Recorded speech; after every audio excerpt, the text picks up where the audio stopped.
what? As a means of exchange. So cryptocurrency came into play as a means of exchange in Web3. So the money that we spend in Web3 is what?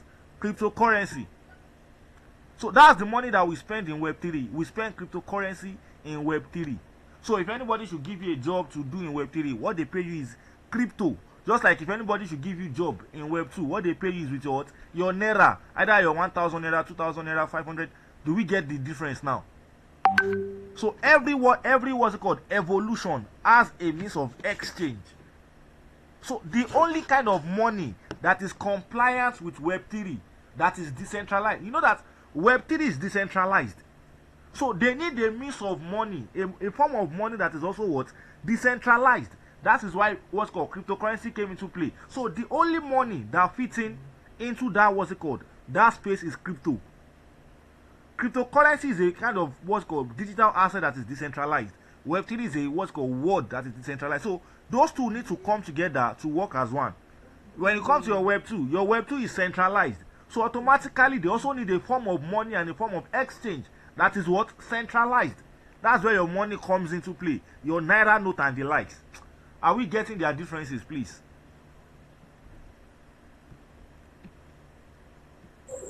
Yes, sir. All right, thank you very much.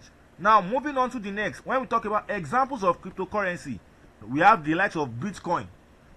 A lot of us have read about Bitcoin very well. We have Solana, we have Ethereum, and we have BNB. These are examples of cryptocurrency. We have millions of them. Many more like that. Sorry, please. I'm trying to reduce this screen.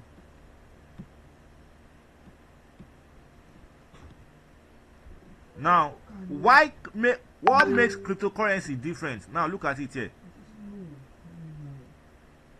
What makes it different? Number one, no physical form. Now, imagine that somebody wants to give you, what's it called? Want to send you 10 billion. 10 billion naira. If that money should enter your bank account, EFCC will come and carry you. Yes or yes? For Nigeria, they go carry you. God bless you. Now you are getting so now, but when it comes to cryptocurrency, there is no what's it called?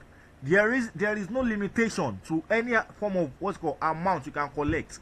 Can you see those differences now? If somebody wants to, there's a limit of there's always a threshold when it comes to Web2. Your PalmPay, your OPay, your what's it called? There are some amount of money that if it should enter your bank account today, they will look for you. But when it comes to Web3, there is nothing like that. That's why it gives you a total authority over your money. Nobody can question you about your money. Are we getting the difference? Now, yes, sir. All right. So when we move to works globally, like I think I've explained works globally. It does not have what's it called. It's not like your naira, whereby if you want to, somebody wants to send you money from UK, you have to go and get $1 account, go and look for $1 account. Somebody who has a dollar account, somebody who has PayPal. You know all those stress that we go through now.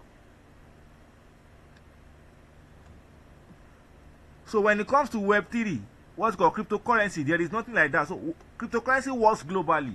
If somebody wants to send me any amount from UK now, I don't need to go and look for $1 account or one PayPal. All I need to send is my wallet. Once I send my wallet address is just like my bank account number. Now, like this one now, they said can be sent anytime. Look at it here. Like your Nigeria now, sometimes what's it called? We usually have what's it called? Network issue about what's it called? Our bank transfer and the likes. But when it comes to Web3, there is nothing like that. You can send either in the morning, in the afternoon, in the evening, in the night, anytime. No stress.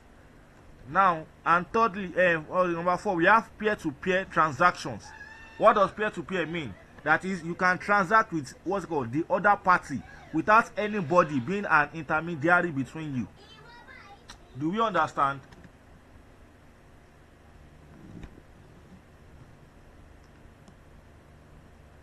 Now, and finally here, we have limited supply for some coins.